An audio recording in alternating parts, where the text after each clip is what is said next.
District collector को किसी भी प्रॉपर्टी को डिसाइड करने के लिए दिए गए थे, उन पर भी रोक लगी है। तो इन सब बातों को हम लोग वेलकम करते हैं। उच्चतम न्यायालय के द्वारा जो आया है मैं सम्मान करता हूं, चूंकि हम लोग संविधान में आस्था रखने वाले लोग हैं, तो हम इस फैसला का बहुत बहुत मतलब हम स्वागत करते हैं। ये वो लोग हैं जिन्होंने वक्फ के पूरे सिस्टम को टच मी नॉट बना दिया था, और एक जो जमीनी जो है वो कानून था, जो संसद का कानून था, उसको आसमानी किताब बना दिया था कि साहब इसको कोई छू ही नहीं सकता। आप लोग जानते हैं कि अभी जो सुप्रीम कोर्ट का वक्फ अमेंडमेंट एक्ट 2025 के सिलसिले में जो फैसला आया है, ये एक इंटरिम फैसला है। इसमें जो हम लोगों की डिमांड थी कि कंप्लीट एक्ट पर स्टे हो, वो नहीं डिमांड फुलफिल हुई है, लेकिन उसके बावजूद भी काफ़ी रिलीफ कोर्ट ने दी है, उसको हम लोग वेलकम करते हैं। और हम लोग ये उम्मीद करते हैं कि जब इंशाल्लाह फाइनल फैसला आएगा तो उसमें कंप्लीट रिलीफ हासिल होगी। और मिसाल के तौर पे जो किसी भी प्रॉपर्टी को वक्फ करने के लिए जो मुसलमान 5 ईयर प्रैक्टिसिंग मुस्लिम होने की शर्त थी, उस पर स्टे हुआ है। सेक्शन 3 और 4 पर स्टे हुआ है, और वक्फ बोर्ड का CEO हो मुसलमान ही हो, इसको वाजे किया गया है। और उसी के साथ साथ इस बात को भी इस पे भी स्टे किया गया है कि जो ओवरराइडिंग पावर डिस्ट्रिक्ट कलेक्टर को किसी भी प्रॉपर्टी को डिसाइड करने के लिए दिए गए थे, उन पर भी रोक लगी है। तो इन सब बातों को हम लोग वेलकम करते हैं। लेकिन एक बड़ी बात ये भी है कि इसमें 3 गैर मुस्लिम सदस्य भी होंगे। नहीं, जहां तक जो अभी बात सामने आई है वो ये है कि अगर कोई कॉम्पिटेंट मुस्लिम ना मिले तो फिर मैक्सिमम 3 नॉन मुस्लिम मेंबर्स बनाए जा सकते हैं।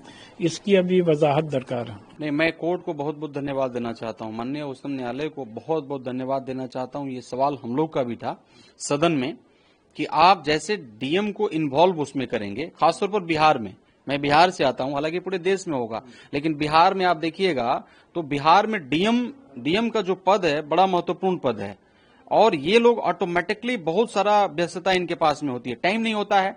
एक तो मेरा टाइम को लेकर के अभाव है, आप डीएम को उसमें इन्वॉल्व कर रहे हैं, बिना मतलब का इन्वॉल्व कर रहे हैं, डीएम का टाइम आप उसमें लेंगे, और डीएम मतलब रोज भागा दौड़ी करेंगे, कहीं ना कहीं उसका समस्या रहेगा, मस्जिद का वो कहीं ना कहीं वो चलते रहेगा। तो पूरा मुझे लग रहा है कि ये समय आदरणीय हम जितने भी हमारे मतलब जो भी ये निर्णय लिए हैं उच्चतम न्यायालय के द्वारा जो आया है, मैं सम्मान करता हूं, चूंकि हम लोग संविधान में आस्था रखने वाले लोग हैं, तो हम इस फैसला का बहुत बहुत मतलब हम स्वागत करते हैं कि आपने जो कहा कि डीएम की मतलब भागीदारी नहीं है, अच्छा नहीं है, और आपने कहा कि हाँ सही बात है, सीईओ जो है वो मुस्लिम, चूंकि ये मुस्लिम का ही तो बात है ना, तो इसमें मुस्लिम होना चाहिए, मुस्लिम मेन होना चाहिए। तो जो भी कोर्ट निर्णय लिया है, इस निर्णय के साथ में हम लोग हैं और हम इसका सम्मान करते हैं, स्वागत करते हैं। सर, उस जीत को पहलगाम में जो लोग मारे गए, शहीद हुए, उनको समर्पित किया, साथ ही हाथ नहीं मिलाया, जिसको लेकर पाकिस्तान की ओर से नाराजगी भी व्यक्त की जा रही है। कैसे आप इस कदम को देखते हैं भारत की ओर से? मैं ये कह रहा हूं कि ये हाथ मिलाने वाला भी प्रक्रिया तो एक है, मतलब जो भी होगा, एशिया कप हो रहा है, क्रिकेट बोर्ड में एक हाथ मिलाने वाला भी प्रक्रिया होता है। तो अब इसके ऊपर में क्रिकेट बोर्ड क्या कहेगा? पहले तो क्रिकेट बोर्ड कह रहा था कि ये भाई ये मजबूरी है, खेलना ही है, एशिया कप में भारत है तो उसको खेलना ही है, तो हाथ भी मिलवा देते। देखिए कुर्सियां खाली थी, आपने देखा। मैं सबसे पहले मैं धन्यवाद देता हूं अपने खिलाड़ियों को, भारत के खिलाड़ियों को, जिन्होंने जी जान लगाया और जिन्होंने इस मैच को जीता और हमारे सम्मान को बढ़ाया। मैं बहुत बहुत बधाई, शुभकामना सभी खिलाड़ियों को, और कल का कप्तानी सूर्य कुमार यादव कर रहे थे, उनको भी मेरे तरफ से बहुत बहुत बधाई, उन्होंने बहुत अच्छा किया, पाकिस्तान को आपने हराया। तो मैं इसके ऊपर में मैं ये कहना चाहूंगा, हम तो पहले भी बोले थे कि भारत की जीत होगी, भारत की जीत हुई, लेकिन मोदी जी की गारंटी का क्या होगा? क्या हुआ? ऑपरेशन सिंदूर जो चल रहा है, टेरर और टॉक एक साथ नहीं होगा, खून पानी एक साथ नहीं बहेगा, इसका क्या होगा? आप तो गारंटी का बड़ा ढिंडोरा पीटते हैं, गारंटी का बड़ा आप ढोलक बजाते हैं पूरे भारत में कि ये गारंटी मोदी जी का है। तो अब उस गारंटी का क्या होगा जिसको आपने भारत के लोगों को दिया था, जिसको आपने भारत के लोगों के साथ में शेयर किया था, आपने वादा किया था, उसका क्या होगा? जैसे मोहम्मद अभी भी भाई, वो जो हम लोगों ने तहस नहस किया था, हमारे सैनिकों ने जो तहस नहस किया था, फिर वो बिल्ड कर रहा है, रीबिल्ड कर रहा है। मुझे लग रहा है कि इस पर भी आदरणीय प्रधानमंत्री जी को थोड़ा सा एक्शन लेना चाहिए, क्योंकि वो फिर बनाएगा और इसीलिए वो बना रहा है कि उसका हो सकता है कि सोची समझी कुछ फिर आगे का प्लान हो, रणनीति हो, तो हमें उसको बनाने से पहले ही ध्वस्त करना चाहिए। प्रधानमंत्री देखिए, बिहार में अब तो चुनाव आ रहा है ना, मतलब चुनाव तो शुरू ही हो गया ऑलमोस्ट। अब तो कुछ ही दिन में अध्यादेश आ जाएगा। तो प्रधानमंत्री जी और मतलब ये पहला व्यक्ति थोड़ी नहीं है, इनका तो जितने भी लीडर्स हैं सब जा ही रहे हैं, और प्रधानमंत्री जी का ये पहला दौरा थोड़ी नहीं है, इससे पहले भी बहुत सारा दौरा कर लिए। आप देख ही रहे होंगे किसी सभा में ये कह रहे हैं 11,000 करोड़ दे दिए, 20,000 करोड़ दे दिए, इतना दे दिए। ये पैसा जा कहाँ रहा है समझ में नहीं आ रहा है। बिहार की जनता को सबको मालूम है कि ये एक चुनावी प्रचार है, चुनावी प्रचार का ये घोषणा है, और चुनाव के बाद में ये घोषणा सब भूल जाएंगे। और ये पहला बार नहीं है, इन लोगों ने भूला है, उसका प्रमाण भी है देश के सामने में। तो मतलब जनता जो है ना अब चाहती है मेन मुद्दा पर चुनाव हो। जनता चाहती है कि विकास के मुद्दा पर चुनाव हो, केवल घोषणा नहीं हो, केवल शिलान्यास नहीं हो।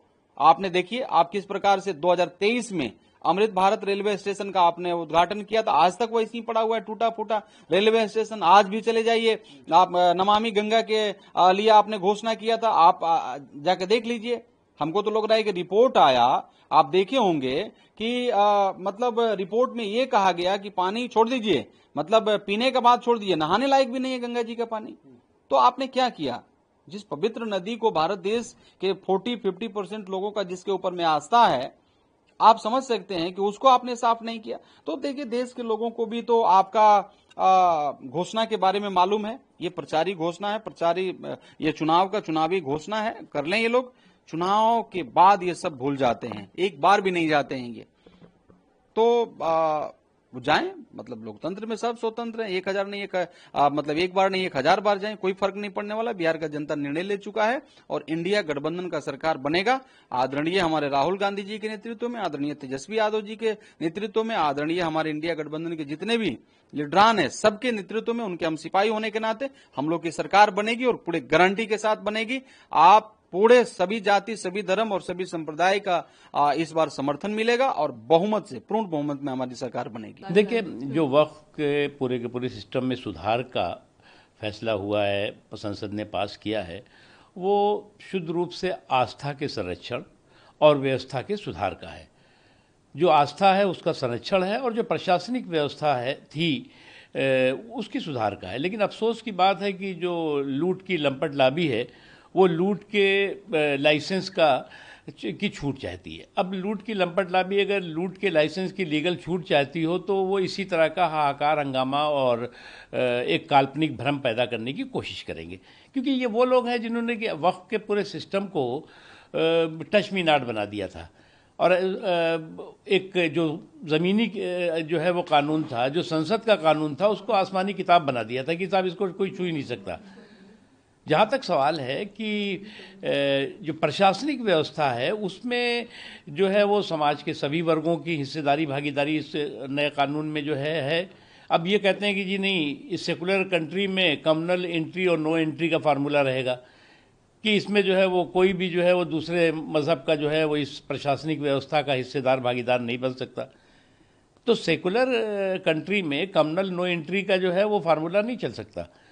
दूसरी चीज़ ये कि मैं मानता हूँ कि जो लोग इस पूरे के पूरे वक्फ के सुधार पर हाहाकार और हंगामा और हुड़दंग कर रहे हैं, वो शुद्ध रूप से ऐसी लूट की लंपट लाबी है जो लूट के लीगल लाइसेंस की छूट चाहती है, इससे ज़्यादा कुछ नहीं है। और इसलिए जो है वो जो भी कोर्ट ने इस पे फैसला किया है सरकार ज़रूर उसको देखेगी। लेकिन मेरा मानना है कि इस सुधार पर किसी भी तरह का सांप्रदायिक प्रहार जो है वो स्वीकार नहीं होना चाहिए। लेकिन सर, जिसमें रोक लगा दी है और जिसके तहत वक्फ बनाने के लिए किसी भी व्यक्ति को 5 साल तक इस्लाम का अनुयायी होना जरूरी था, उसकी कोई आवश्यकता नहीं, उस पर कैसे? देखिए, ऐसा है कि कोर्ट जो है वो उसके संवैधानिक अधिकार है किसी भी संसद के कानून की स्क्रूटनी करने का, और सरकार की तरफ से भी जो अपना पक्ष है वो रखा गया है। लेकिन मैं मानता हूँ कि जो वक्फ सिस्टम का जो सुधार है, जो संवैधानिक सुधार है, वो आस्था के संरक्षण और प्रशासनिक व्यवस्था के सुधार का है,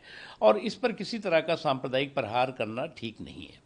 जो बोला गया है कि इतने होने चाहिए अगर स्टेट अच्छा, आप ये की बताइए, और आप ये बताइए, आप जो है कहेंगे ये सेकुलर कंट्री है, और उसके बाद आप जो है कहेंगे नहीं, इस सेकुलर कंट्री में कम्युनल एंट्री और नो एंट्री का फार्मूला तय कर दो कि इस प्रशासनिक व्यवस्था में जो है इस कम्युनिटी का व्यक्ति होगा, इस धर्म का व्यक्ति होगा, इस धर्म का व्यक्ति नहीं होगा। अरे भाई, ये टोटल जो है वो एडमिनिस्ट्रेटिव सिस्टम के लिए है। अब डिस्ट्रिक्ट मजिस्ट्रेट आप कहोगे कि डिस्ट्रिक्ट मजिस्ट्रेट जो है वो इस धर्म का ही होना चाहिए, सिटी मजिस्ट्रेट इस धर्म का होना चाहिए। तो सेकुलर कंट्री में कम्युनल एंट्री और नो एंट्री का कोई फार्मूला अगर कोई लेके घूम रहा है तो मैं मानता हूँ वो इससे ज़्यादा बेवकूफ़ी नहीं हो। जा रहे हैं, लेकिन उससे पहले जिस तरीके के लगातार विपक्षी पार्टियों के द्वारा ये कहा जा रहा है कि जुमलेबाज है, इस तरीके के शब्दों का प्रयोग किया जा रहा है, क्या कहेंगे? तो ऐसा है कि कुछ लोग जो है वो झांसे का झुंझुना लेकर के और लफाजी का लॉलीपॉप लेकर के जो है वो धारा प्रवाह धमाल के धूर्तापूर्ण कमाल में लगे हुए हैं। और जो लोग धारा प्रवाह धमाल के धूर्तापूर्ण कमाल में लगे हुए हैं वो उन्हें भी मालूम है कि इन चुनावी चौपाल पे वो चारों खाने चित होंगे, धूल धूसरित होंगे।